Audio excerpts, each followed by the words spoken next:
number 4, what it says. So number 4, Rik is Trishtup, Vasushruta Atreya, Devata Agni Chanda Trishtup.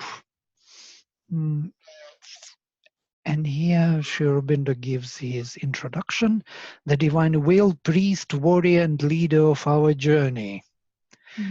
The Rishi hymns the divine force that knows all the successive births of the soul on its ascending planes of existence, and as a priest of his upward and onward journeying sacrifice, gives him the purity, the power, the knowledge, the increasing riches, the faculty of new formation and spiritual productiveness, by which the mortal grows into immortality. Beautiful. He gives him a lot. Purity, power, the knowledge, the increasing riches, the faculty of new formation and spiritual productiveness, by which the mortal grows into immortality. It destroys the enemy. Huh? Well, I was going to say, what is that new, the new formation? The faculty of new formation. What is that? And the faculty is the capacity to form anew. A new idea, a new thought, A new body, a new feeling, a new vision. Yeah, fresh vision, true vision. True vision is always new. It is always new. It's never old. It's never the same what you had before. It is always fresh and new. That's why the dawn is called Yuvatich, Purani Yuvatich. She is the ancient young one. She is constantly young, ever young, because she is always bringing this fresh light of a new formation and spiritual productiveness. I love this productiveness, spiritual. So you can produce, you can be effective in the spirituality, not just speaking about some dogmas. You are engaged. Okay. It destroys the enemy, the assailants, the powers of evil, enriches the soul with all they try to withhold. So these forces try to withhold from us all our depth of love and purity, power, knowledge, all of it. Yeah, and they steal it and hide it in this subconscious cave. So he takes away from them that what they withhold, hide from us, and gives to us. Gives the triple peace and triple fulfillment of the mental, vital, and physical being. Triple fulfillment of the mental, vital, and physical being, and laboring in the light of the supramental truth, Turiya, leads beyond, creating in us the world of immortal felicity. Just, one sentence or two sentences, and it is it. And what he does, he just takes the hymn and puts it into this brief overview. This is all in the hymn. He just he put it into this perspective for us, that we have an idea what this hymn is about. But look what the text, from these texts, new texts can come into existence. They're already so charged with the directness of this Vedic vision. Okay, let's start with this. Tvam Agne Vasupatim Vasunam Abhi Pramande Adhavareshu Rajan Tvaya Vajam Vajayanto Jayema Abhi Siyama Pritsutich Martiana. Oh wow, this is so profound. Tvam, you, O Agni, Vasupatim, I will read his first. Strength, master over the lords of substance. Towards thee I direct my delight in the march of my sacrifices. In the march of my sacrifices towards thee I direct my delight. Oh, beautiful. Well, isn't that maybe just choosing, that's saying that I'm choosing to sacrifice so that you can be fulfilled, that you can have what you want from me. Yeah, well, we are giving to the divine will our delight of this change. It's like the change is taking place and we receive the delight, yeah? Because we feel suddenly uplifted and enlightened and full of bliss and joy. And this bliss and joy we give to him, yeah? And he grows out of this. This is another sacrifice of Soma Yaga. Yeah? We give our Soma, that Soma which we achieved by the sacrifice, we give to him, and he increases in us his presence. And it goes on and on and on and on. This is the way to grow. O King, by Well, thee. can we feel certain that it is, if we choose that to give to him Agni, if we give that, if we say I choose to give you my Soma, can we be sure that it's Agni in fact and not one of those shapeshifters that is from the vital world that has come to grab it? Well, if you got the soma, from this sacrifice, yeah, from your sacrifice. First of all, you know the delight. The delight is very different from the vital enjoyment or excitement. Vital has this particular flavor, which. Of course, if person does not distinguish, does not know what is what, it can be misunderstood, mistaken, and it is mistaken many times by many. But if you are really aware of the difference, because this delight which comes has different qualities. It is not an excitement. It is not a possession of some kind. You don't feel being, how to say, downloaded or something. You don't feel to be suppressed by this excitement. You feel uplifted and free. You Yes. feel that nothing is happening of that kind which vital does. When vital is happening, you are totally overloaded by some kind of force which makes you excited by the possibility of getting something. Here, there is no possibility of getting anything. It's already a realization. It's already something you got and you don't need anything else to get it. Yeah?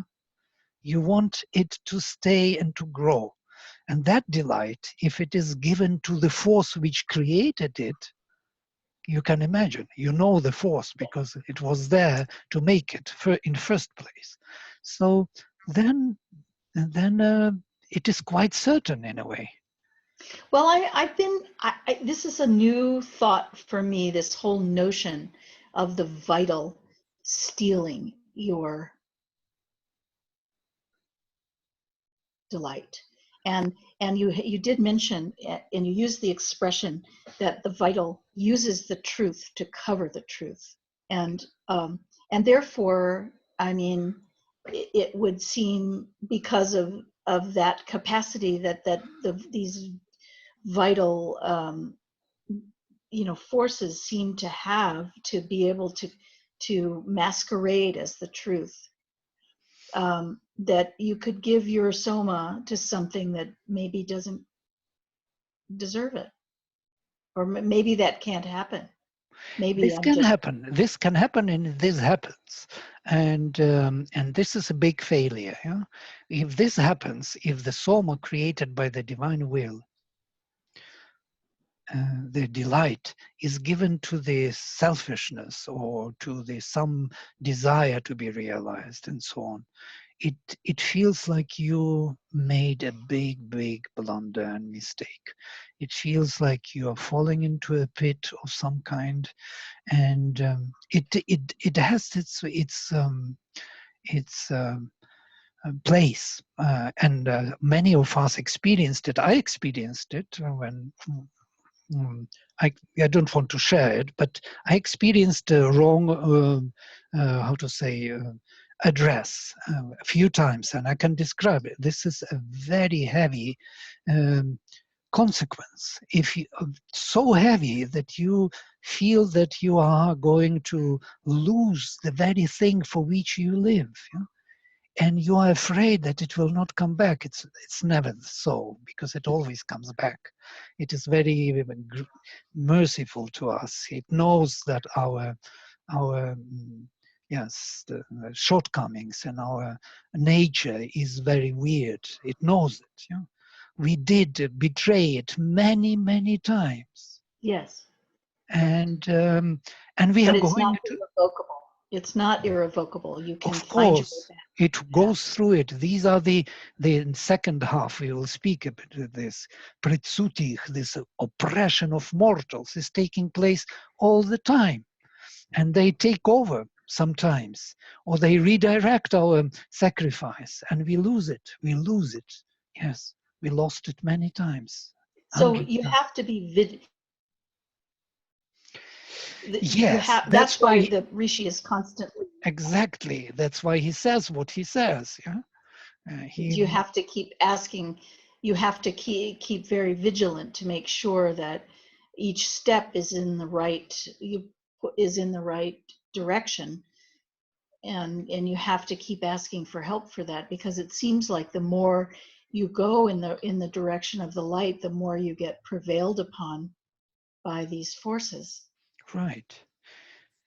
If we are not capable of doing it, Mother has also interesting mantra saying, "Make me capable of doing it."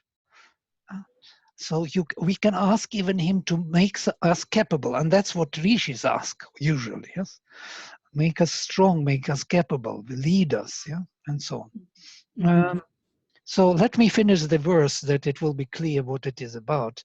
So by this delight in the much of my sacrifices, I direct my delight in the much of my sacrifices towards thee, O King, or by thee increasing but thy plenitudes, may we conquer our planet and overcome the embattled assaults of mortal powers.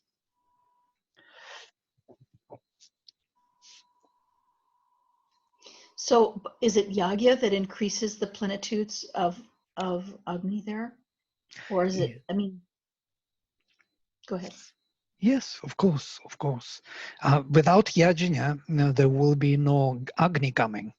Yajna is kindling of the fire.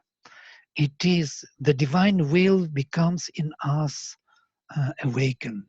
It becomes mm, uh, aware, conscious. We can be aware of its presence. This is the fire. And But it's then, not the only way, surely. Yeah, yajna. well, and what else? Sri Aurobindo says, without Agni, there is no sacrifice. Sure. So I don't know, kindling the fire, what does it really mean? It's a force, the divine force with knowledge, intrinsic with knowledge, inherent with knowledge, which is within us. It's not just knowledge, it's a power. Yeah. And this power makes us do things. But I mean, Yes? well, I was going to just say that, I mean, it's within us. And so Yes. can we not just kindle, I mean, if you don't, I mean, you can It is. kindle it within It's without only necessarily. within. It's nobody speaks about without. I don't know how can you kindle power without. It's all within only. It is the divine will within us. which has to be kindled, which has to become vigilant, which has to become, powerful, present. And then we are taken. We are totally taken, and there is nothing left for us but to burn high and high and high. And everything what comes, we offer to it. Not only we offer to him what we do, we offer the delight of the sacrifice to him. This is something very special. We don't even take the delight for ourselves. We want to share the delight with the divine. Yes. This is profound. Yes, it's really profound. I mean, it's a whole new way of looking at the life that you have, because then anything, absolutely any experience whatsoever, can be fuel for that fire, and a gift to the divine, from the divine to the divine in our life. It can anything, pain, deprivation, losing your visa. I mean, any any of it. Thank you for reminding me. Being kicked out from India. Yeah, being kicked out, divorce. I was kicked out from everywhere. I'm totally lost. I'm sitting here in some France, somewhere in the forest. And luckily these people gave me the place, and I do not know how long they are going to tolerate me here. But it's all like Well, so now you've taken sannyas. Now you're just a but yes, I understand wandering why. sannyasin. I understand why. I understand that there are too many attachments in life, which are kind of determining your behavior, your thoughts. They all have to be taken away before you can be totally kind of aware of the inner values. So you are right, it is sannyasa of some kind. So here that may we conquer Jayema, Tvaya Vajam, Vajayantach Jayema, and with your help, by you, may we conquer the planetutes. We who are seeking the planetutes, Vajayantach, may we conquer by you, with your help, the planetutes, Abhisiyama, and may we overcome or even withstand the oppression, pritsutich, oppressions of mortals. May we withstand the oppression of mortals. This is The oppression of mortals is your body. That's all that is just this kind of frail, decaying mass of, shit and phlegm. Yeah, and more. There We are is a trapped formation. in. Yeah, there is also formation of mortals, which we created as mortal beings, which are all the time supported by all. Everybody looks at you and thinks, oh, you're getting old, you're getting sick. Everybody projects onto you. This is the oppression of mortals. And you are giving in. You don't see where you already accepted the paradigm. You accepted that you're mortal, though you are immortal, and you believe that you are mortal, so much so that all humanity believes, and you follow them, follow yourself, you see in others the same. We project onto each other these horrible oppressions of mortals. So you're not really in France anyway, so who cares? No. You're omnipresent, and I really don't care where I am. I could be sitting somewhere else. Truly speaking, when the Rigveda happens, there is nothing, there is no space or time or something. There are essentials. embattled assaults. Yes, pritsuti. It's interesting word, pritsuti.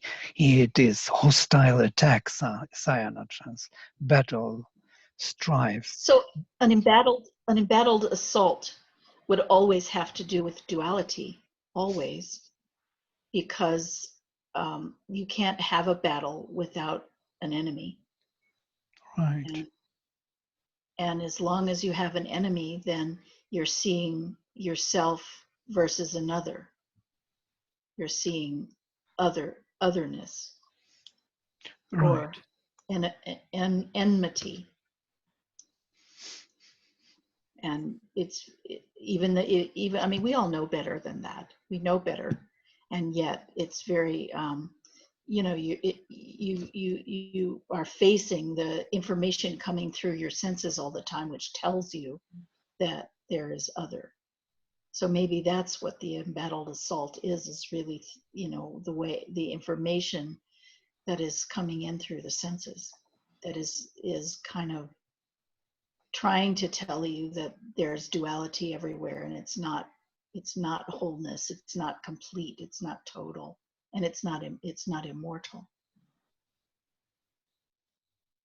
Yeah, I was thinking that even we are doing to ourselves the same thing. We look into the mirror, we look, oh, I'm so old.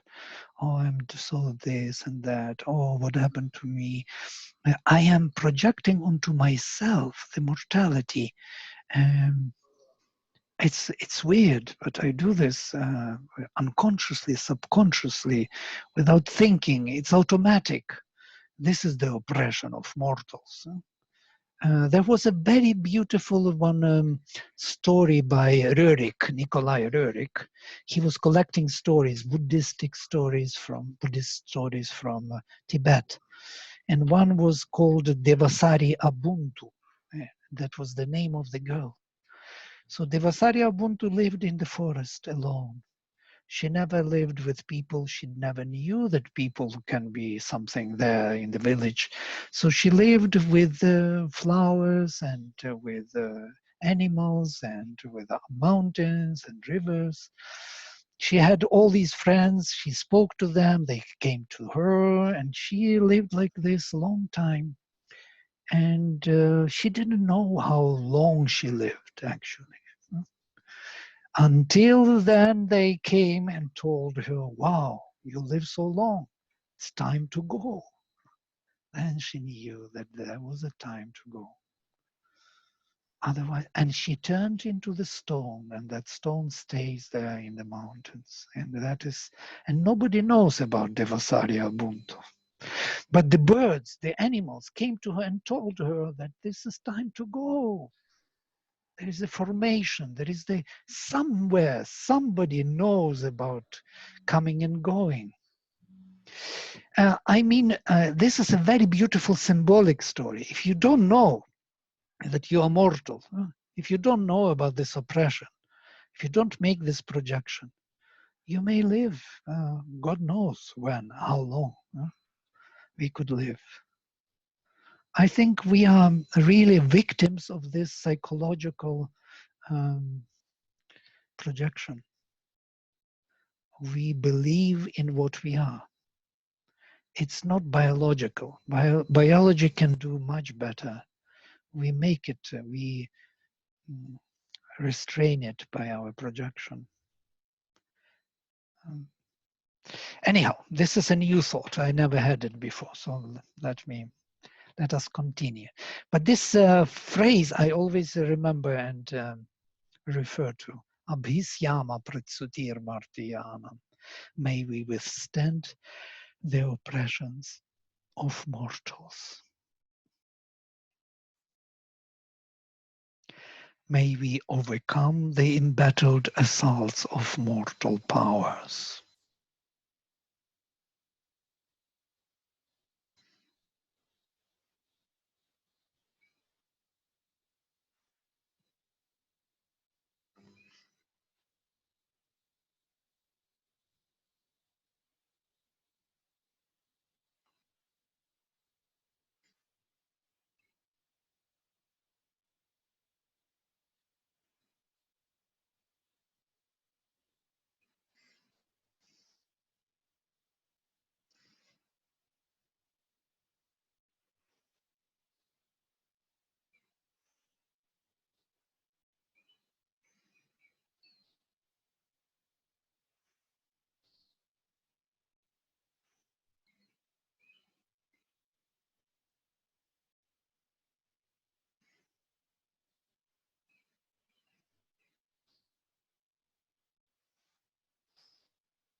Okay. Hello. Hello. I had to take a phone call, but I'm back. Sure. And somehow Julia dropped, most probably internet connection problems or something. Okay, let's take second verse. Avyavad Agni Ajarach Pitanach Vibhuch Vibhava Sudrishiko Asme Sugarhapatyach Samisho Didihi Asmadriyak Sam Mimihi Shravansi. Strength unaging that bears the oblation in the Father of us, is the Father of us. Strength unaging that bears the oblation is the Father of us. He in us pervades in being and is extended in light and is perfect in vision. Kindle altogether thy strengths of impulsion that belong perfectly to the Master of our dwelling.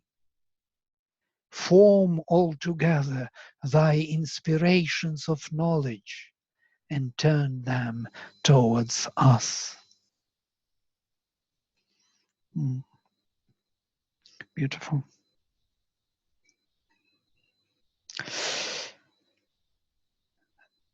Avyavach, the one who carries the offering, Agni, the Agni, Ajarach, unaging, Pitanach, our Father. Vibhu, all-pervading, Vibhava, the possessor of vast, grand, great light. Sudrishikach, with perfect vision, Asme, in us. So the Father is within us, with perfect vision, with vast light, all-pervasive or ever-present, unaging, fire which carries the offering. The fire who carries the offering is the Father within us. Sugarhapatyach, he is the fire of the householder. Samishach didihi, strength, how to say, kindle altogether or kindle perfectly our impulsions. Asmadriyak,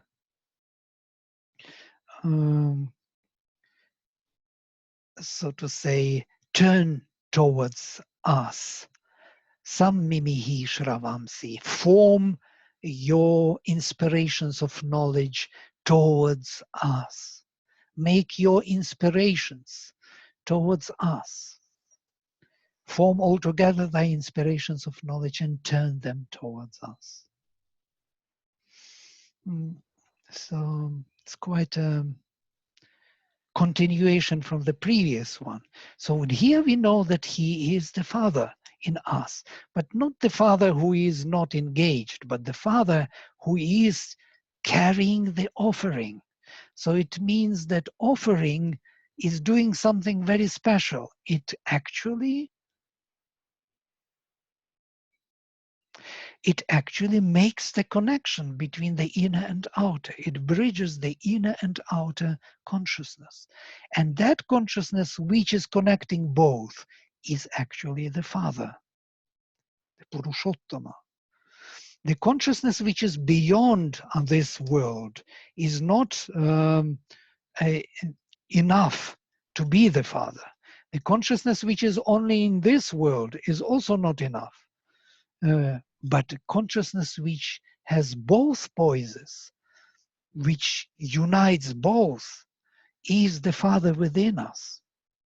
Then only we can have a glimpse of the supreme, of the highest, of the Purushottama in us, who is beyond the transcendental and beyond this world, the one who alone is. So is that also Brahman? Is that another? Because that's when I hear that, that's the word that comes to me in that as that which is connecting both worlds, both realities. Yes, it's Brahman. You're right. It's a very good definition of Brahman. Brahman is something, as Gita would say, it is not Sat or Asat. So what is it then? If it is not either Sat or Asat. So it is something which is both and more. Mm. And because it is more than Asat and Sat, that's why it can allow Asat and Sat to be as a part of Together. himself. Together, both Yes, Sat and together. Asat together. Yes. For him, there is no contradiction, yeah, for Brahman. It's for us who are in the world, there is a big contradiction in the mind. Yeah? But for him, he is the one who is always in being and non-being and beyond. And something which is even beyond being and non-being. If it is possible to say, our speech does not permit this. How can you be beyond being? Yeah? But when you have the experience, it seems very obvious. Correct. When you have that experience, there is being is being not a problem. Well, and I must share some important news this morning as they have revealed a photograph of a massive black hole, as if we can challenge ourselves in that, at that level, just as the Rigveda said. Black hole. Yeah, a picture.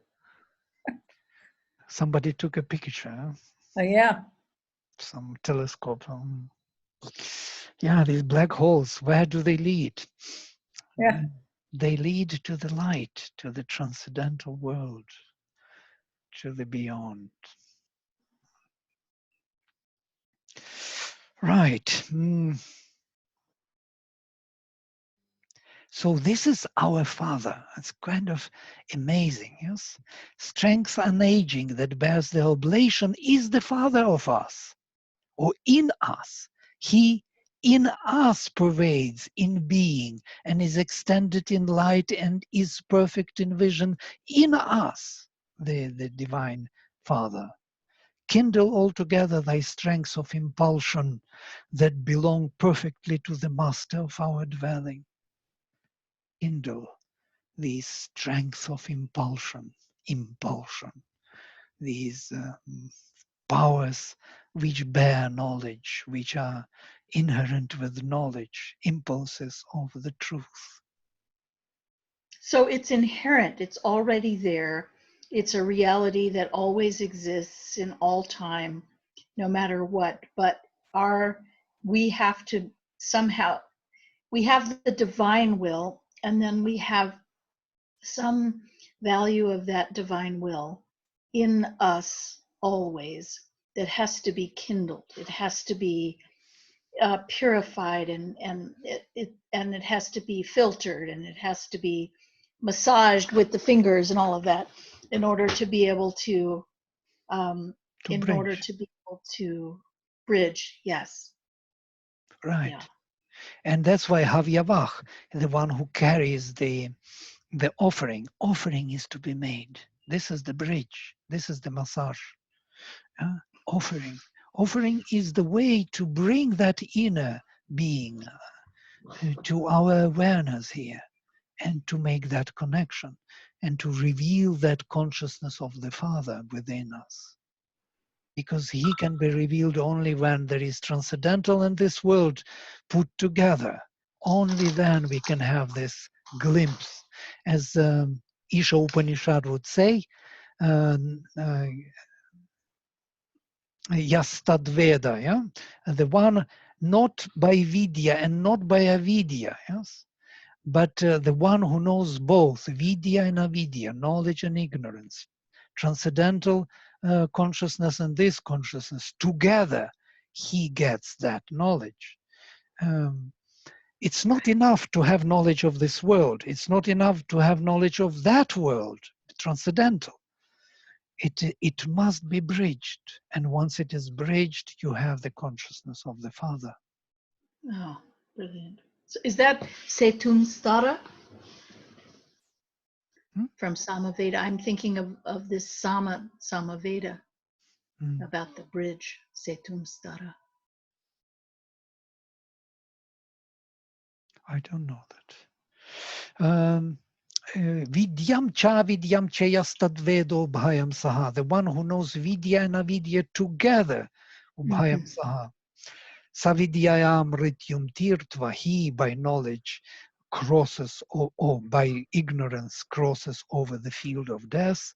Vidyayam ritamashnote. And by knowledge he enjoys or realizes immortality. And this happens simultaneously in every event. Then the consciousness is bridged, then the Father can be revealed to us. But the knowledge of is not enough. It's the video. It's not enough to just have the knowledge, because there seems like there's a lot of people who study Vedanta and they know this, they know all these precepts. They just can't quite seem to live that. Yeah, in this case, it is avidya. Yeah? Avidya is the knowledge of Vedanta, even of the Veda, it is avidya. And because knowing the text is not really knowing yet. It has to connect with that transcendental knowledge of The consciousness. Immortality as consciousness which is beyond this world. And once they are connected both into one, then we have a glimpse of that supreme consciousness which holds both together. Mm. And this is the Vedic sacrifice. This is all about the Veda, which differs from Advaita and the later developments, yes, that you have to go beyond, or materialistic knowledge, that you have to learn here skills.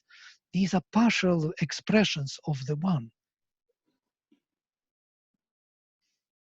Even beyond is only, as Isha Upanishad would say, as you remember, yes? Vidyam cha stat. No, it says, Andham tamaf pravishanti ye vidyam upasate. And those who worship only avidya, they enter into the blind darkness. But those who worship only vidya enter into the greater darkness. Wow. So you can't say that you want only transcendental, because transcendental, it means you deny his manifestation. You will never have the consciousness of the Father. You will just dissolve yourself into that first substance of consciousness which he has, yes? And that's it. You will never know him. You will never realize him. It needs manifestation. But without the transcendental, without the experience and the knowing of the real knowing of transcendental consciousness, you're just lost. Yeah, the same lost. You go into the blind darkness. But if you worship only him who is beyond and ignore this manifestation, say that it is Maya, illusion, or imprisonment from which we have to get out as fast as possible, dissolve, destroy, then you enter into the greater darkness. It is Isha Upanishads, not me. Yeah? So, and it is profound. One has to think about it. This is like a koan. One has to really see the need of both. Yeah? And that's why it is said, Vidyam cha stadvedo bhayam saha, the one who knows vidya and avidya put together. He knows his consciousness. He, by the vidya, avidya, crosses over the field of death. That's where we live. And by vidya, he enjoys immortality simultaneously when we are crossing over the field of death. It happens simultaneously. When you kick the ball um, on the field playing football, football appeared only 200 years back. There was no football before. But today, if you kick the ball, this is a certain mastery, certain knowledge of avidya, yeah? Certain skill. And you have to know how to do it perfectly. But that is not enough. Can you imagine when you are kicking the ball or playing the football, at the same time you feel the presence of the transcendental consciousness. And by kicking the ball perfectly, you feel his perfect presence and enjoyment of this. This is the connection. I'm making this example with kicking the ball because it's possible to imagine. Yeah? But everything in our life could be connected to him. Whatever we do, think, feel, Yes. to the transcendental. And then our life becomes a miracle, a constant living miracle of the divine. And then you're just almost crippled by gratitude. You're Yeah. almost incapacitated with the gratitude because it's so dazzling. Yeah. But they talk about, a lot of athletes talk about being in the zone, that when you're talking about kicking the ball and doing it perfectly, they talk about, this something takes over and they just go into the zone and they feel that bliss come over them and they just feel like they're no longer doing it. There's no longer doing from their side. They feel they've been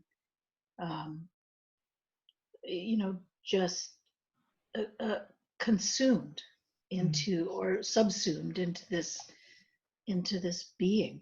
I've never had that with action. People have, yes, and there are Yeah. books written about this, about sportsmen. Sure. Yeah, and I can speak from personal experience being married to a race car driver that this is very real. And not just the actual experience of driving the race car, but the entire experience of making it happen. Lynn, do you think that that's transcendental? Oh, do you yes. think what he's experiencing is the transcendent? Oh, yes, yes. And they talk about it, and it is. It is. It's the language they use sounds like it could be straight out of the Gita. Yeah, there is some miraculous connection to this world through whatever we do, especially when you make a conscious effort to achieve certain goal or result, or you have, target. And so you put all your energy, all your consciousness for that, and you run for it. Yeah. And then there will be this, and then you get to the point where this goal is no more important, but you put all the energy into it. Yeah. And then you transcend. People describe, there is a book by Michael Murphy on about golf. The Peaceful Warrior, that one? No, about golf, about sportsmen. He Oh, collected right. so many interesting insights about them, how they speak about themselves, what happened to them, how they saw it, how they felt the presence. It's really remarkable. So, of course, it is something beyond what usually people speak, but we can use this material for us, because this is a major thing for us, to connect both inner and outer. And there is always intuition. Intuition is preceding the act. Before you get the best result, you know it. You feel it before. It enters before. And then you just follow it in the relaxed way. You will never gain the best result by tension. It is something, tension has to go. You will have to relax. Tension is necessary for training, for instrument. But then, in the moment of achieving, of this breakthrough transcending, you need total relaxed and absolute indifference of some kind, yeah? Detachment. Hmm. Hmm. Yeah, that's what it says in the Yoga Sutra. Mm. And Gita also, yes, speaks about this. Without this result already is, you put all your life for this result, and then you just don't go for the result. Let it go. Yeah. The result does not belong to you, and you know it, and you know that you will get it. I remember when, maybe I was mentioning this before, when I was a child, I had this intuition, which I can't forget now. I remember only a few bright moments of my childhood, which were these intuitions. For example, I was always shooting with a bow and arrow. Yeah? I made my own bows and arrows, and they were very imperfect, made from wood, whatever. Yes, and I remember we climbed on the tree with my friend. I was like 8 years old or something, and on the fence I put the target, and on the fence I put a small balloon in the center. So it was like maybe 100 meters till the target, or 120 from the tree, very high on the tree, and you see down very far away that target. I I was not even sure that my arrow will fly till that place. Yeah, it was too far. And then suddenly I feel some presence, and I say to tell my friend, I bet that I will hit the target. He said, no way. With my bow, he knows that it's not possible. Children's bow, made by me. And then I take and I feel that I say, let us bet on the chocolate, we usually sweets. And I take the arrow, put it on the bow and straight onto the target. And then I feel that's not correct. And I change the direction, totally in different direction, away from the target. Yeah? Like 45 degrees away from the target. No way. Yeah. And I release the arrow and it flies straight into the target. Because the wind. 45 degrees? Yeah, wind. Oh, the wind. Oh. And I knew nothing. I just felt it is right. What can you say about this? About the boy? You've been a chocolate addict ever since then. No, he didn't give me the chocolate. I was very disappointed. Oh, well. But after that, you didn't need the chocolate. I had all the chocolate in the world. I didn't need any chocolate. But I remembered, I was surprised that he was not excited. It was such an excitement, such a beauty. It was and peaceful, not excitement like vital. It was like a known thing. So this is the moment of aha, when the inner and outer connect, yeah, in this peaceful, wonderful moment. And can't forget this. This is something really to remember. For my soul, this is the soul event. Yeah? When I die, I will remember this soul event. In the next reincarnation, I will remember this event. Not anything else. I will not remember that I was married, had children, all this. I will remember this. I know I will remember. I can't forget. But that's one of the reasons that people pursue love and marriage, because there are moments when you can really connect. Oh, I could have had some other moments. Yes, sure. I didn't mean to say that to neglect any other moment. I meant to say my life. In my life, this was the moment. Yeah, I understand. No, I totally understand. But love can do, I mean, it's only moments. It's not like you can live that through an entire lifetime, really. But there are moments where you can connect with another person. And that, what is doing the connecting is that inner and the outer.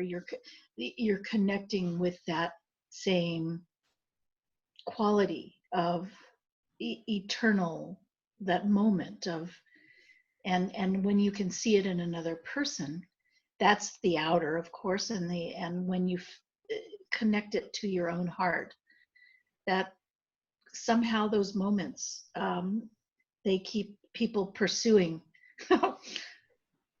forever.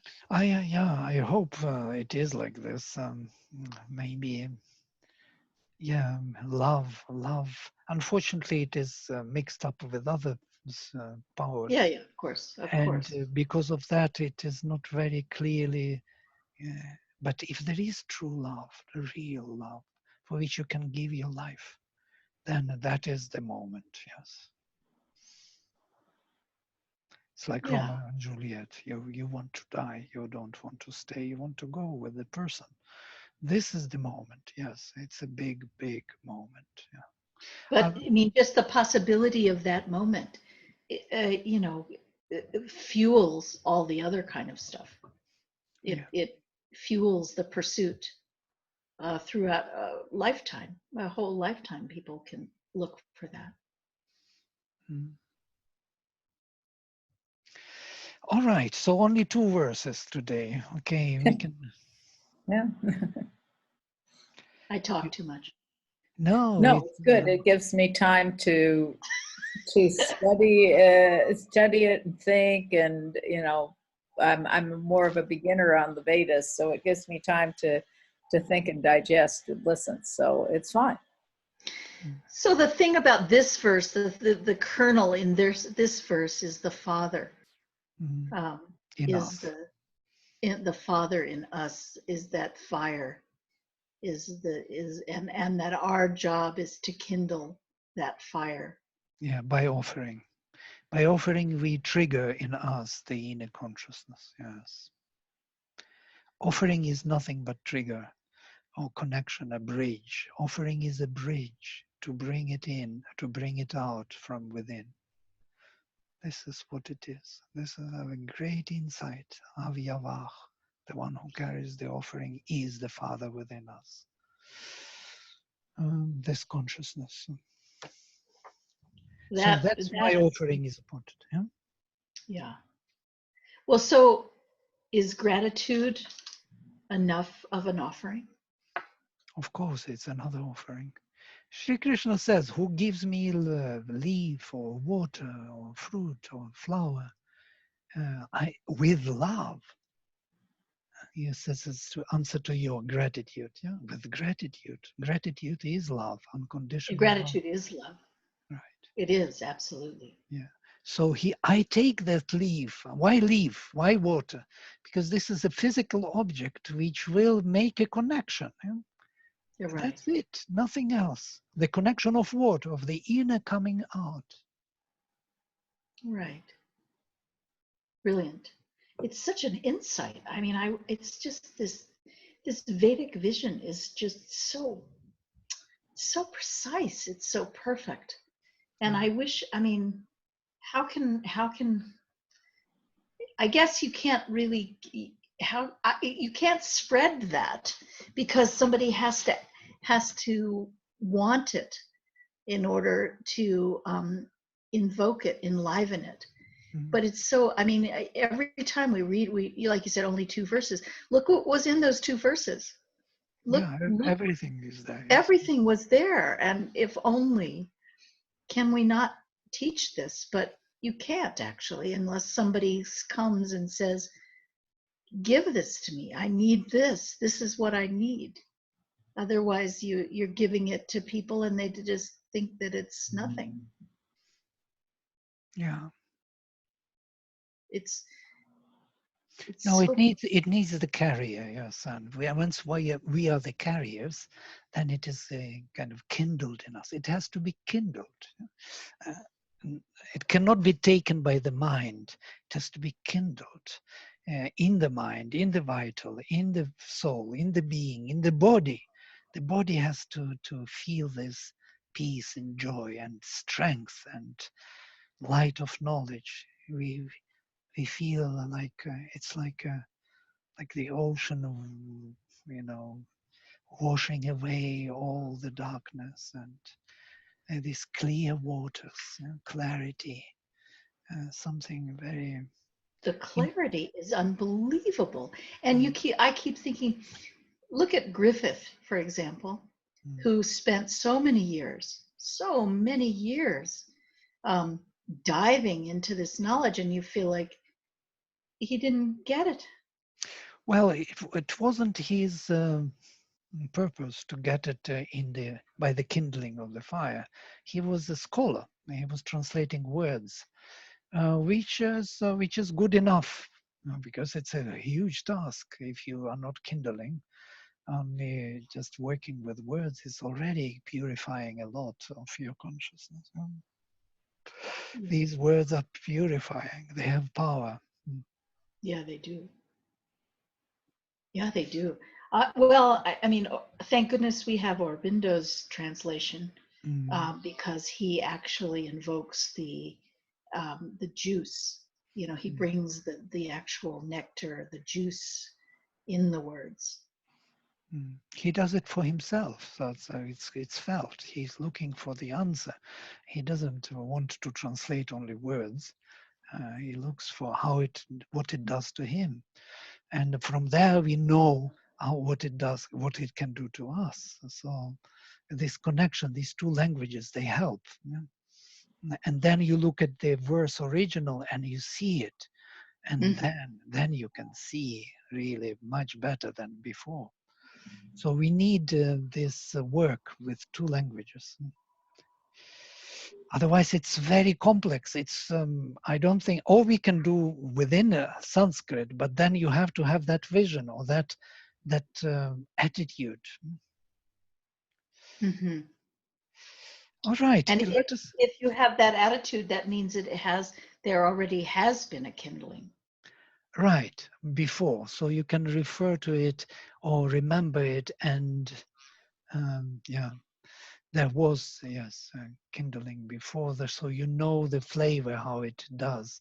And there has to be interference of that force within you. Otherwise, you may have very good intentions and attitude, and it doesn't come for some reason. The force is not present. So mind is present, words are present, and the first force is not there.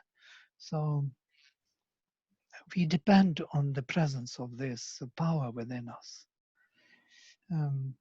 So I've been to both, when the force is there and the words are not there, or when there are words but there is no force because there is too much blockage, or arrogance, or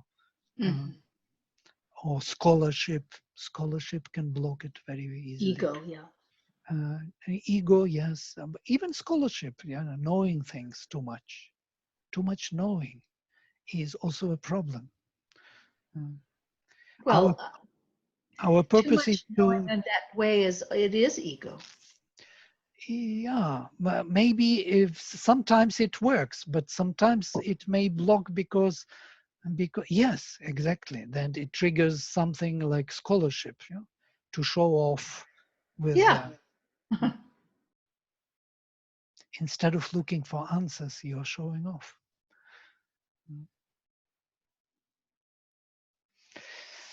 All right, let us stop here and take next verse, the next time, third one. Okay, I'm closing with mantra.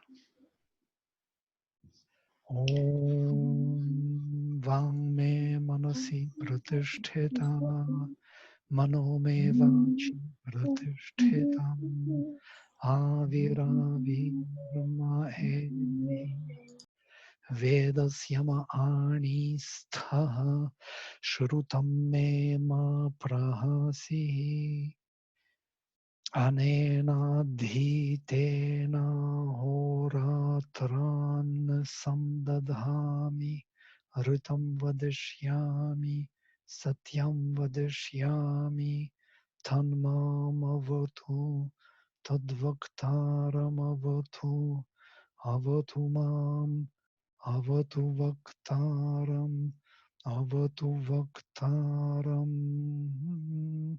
Om Shanti, Shanti, Shanti.